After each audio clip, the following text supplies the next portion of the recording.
Күн бүгін сіздермен өте дәмді болып шығатын песочный тестімен жасалатын пирогымызды дайындаймыз. Құрамы өте қарапайым. Менімен бірге жасап, іштеріңізді қуантыңыздар. Ең алдымен біз песочный тестімізді дайындап аламыз.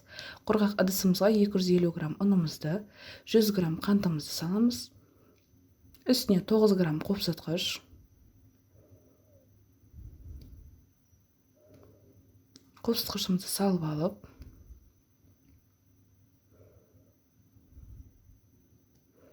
құрғақ массамызға 150 грамм мөлшерінде сары май саламыз. Сары майды алдын ала жоғалап турап алыңыздар, өздеріңізге оңай болады. Немесе теркадан өткізсеңіздер де болады. Сары май міндетті түрде салқын болу қажет. Сары майды қолымыздың көмегімен ұнға шылай отырып, өстіп тез-тез үгітеміз. Сары майдың барлығы үгітілгенін қадағалаңыздар.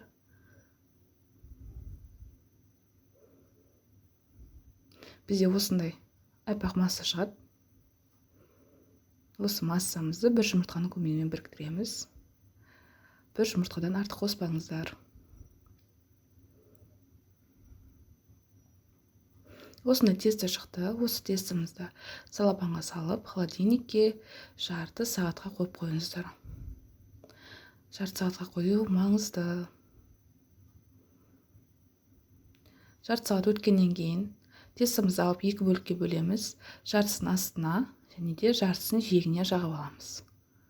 Осылай жұқа етіп жағып алыңыздар. Начинка дайындаймыз. 360 грамм варенкамызды, 100 грамм орехымызды, 100 грамм сүтімізді және де бір ас қасық кукурузный крахмал қосып, жаңағы жинаған формамызға саламыз. 170 градуста 45 минут піседі. Өте дәмді болып шығады. Ас болсын.